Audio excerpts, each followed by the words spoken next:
Bang! Neeves Knives, I'm Jared. Today we are checking out Cobratec knives. I don't think I've tried any of their stuff before, so I think this would be the first time. I'm not 100% about that, but let's get into it either way. Okay, so we have a nice little fixed blade here. That has a nice Kydex sheath. Love to see that with a tech lock. Love to see that. These are my favorite ways to carry Kydex, unless if it's going to be in the pocket on an ulti clip. That's also one of my favorites. No rattle, no tap, or at least very, very little. Nice push-off point. Beautiful blade shape, D2 steel, somewhat of like a harpoon drop point blade. Nice and long, great ergonomics. Really grippy G10. Yeah, man, this is pretty cool. You know, this is definitely something that, you know, you could use for multi-purposes. This could be a tactical knife. This could technically be a camping knife, I'm sure. You know, it's definitely something that, you know, would, you know, fit the bill in many cases for whatever you're going to use a knife for. And the size, you know, of a knife, sometimes when they're big like this, it'll really, really benefit you. So yeah, that's pretty cool. I don't really have any negatives. Maybe the plunge grind and sharpening choil would be my one negative. Yeah, I can always add it though, because it's a fixed blade, so you don't have to worry about stop pins or anything like that. All in all, you know, I don't know what it costs, so this is just the first impressions. Next we have, okay, oh, this is a long one. Okay, what is the name of this? I don't even know what the name of this guy was. What is the name of this guy? The Wolverine, the Cobratec Wolverine. And then next we have the Legacy, the Cobratec Legacy. Oh, we have a Persian, or is that a straight back? Straight back. Okay, we have a straight back blade. It almost looks like it curves up, doesn't it? But no, that is a perfectly straight back. Similar to what you'd see from like traditional Japanese tantos. D2 steel, once again, has the black coating on it. So if you're worried about corrosion when it comes to D2, you know, you won't have to worry about it as much in this case. Very grippy G10 once again. This stuff is super, super grippy. I like the red pivot collars. It does stand out. We have a deep carry clip that's inset with flat screws and reversible. Love to see that. Better have a lot of spring because this is very grippy. Seems like it'll be fine. Very straightforward handle. The gripping on the crossbar lock is nice and grippy. So, you know, it's very easy to disengage because it basically grips you. The thumb studs are good, but I keep slipping off of them. They're plenty sharp. I think it's because they have this little round cap on the top. Just got to get used to them for a second. So yeah, there we go. Has a wicked snappy action. Lock up. Yeah, it has some up and down. Little side to side. Up and down for sure.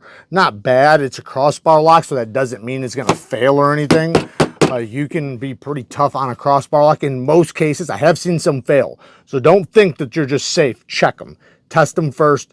In many cases, if you just push up on the crossbar lock and then feel if it is up and down, then yeah, like this one went away. So I know it's just Omega spring strength. So if I strengthen the Omega springs or put some stronger ones in there, it would go away. And it might go away, period. Just, you know, after some flicking and let it break in.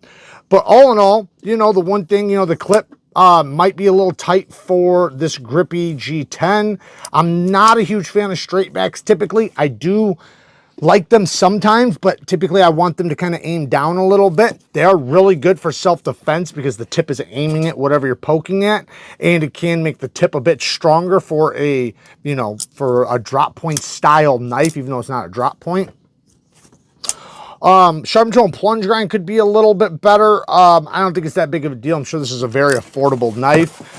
Just little nitpicks. And then, you know, you got the up and down play, so is what it is. Next we have lifetime warranty, it says. Okay, we got an OTF. And see, somebody took pride in checking the knife out. Okay, has a little bit of a ring, but it feels good. Beautiful set and finish. M390. Okay, there we go. Now we're talking. Now we're talking. Get a little bit better quality steel. I don't know what they're heat treating it at. It could be soft as hell. It could be really well done. I don't know. I would imagine it's probably about what your average M390 is that you see from mass-produced knives, which isn't necessarily bad. You know, for the price, in many cases, it's good to go. But sometimes we do see the performance really, really low when it's really soft. The edge is done pretty well. I do like the satin finish. The aluminum handle has a nice smooth texture to it while also having, you know, grip spots. The button, I like the actuator. It's nice and grippy. I believe it's aluminum.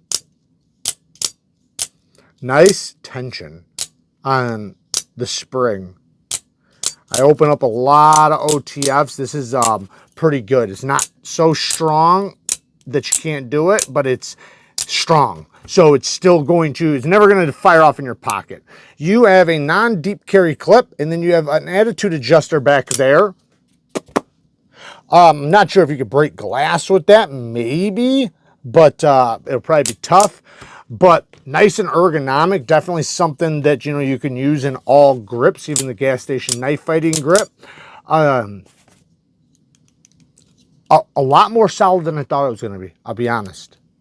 I definitely thought it was going to have a lot more play. This is surprising. This is actually pretty good.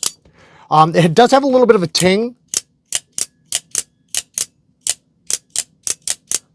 Not that that's a big deal or anything. I'm just mentioning it. All in all, I don't really have many negatives, except for the sharp control and plunger iron could be a little bit better, but this is typical for an OTF. The clip is not the most good-looking, attractive clip. Patent pending. I wonder what they're patent pending there. Is it the clip mounting this? I don't know. Does this come out or something? I see it does have the lanyard. I do like the texture. It's attractive. I will say this, though. The logo doesn't cheapen it, but it can. You know, it can because, you know, like, you don't want to put it everywhere like that. You know, that just looks like a cheap knife when people see that, like gas station knife. So you typically want to stick with one logo on the knife, and that's it. And sometimes maybe not even that. So there you guys go. Work hard, stay tough. Until next time, peace.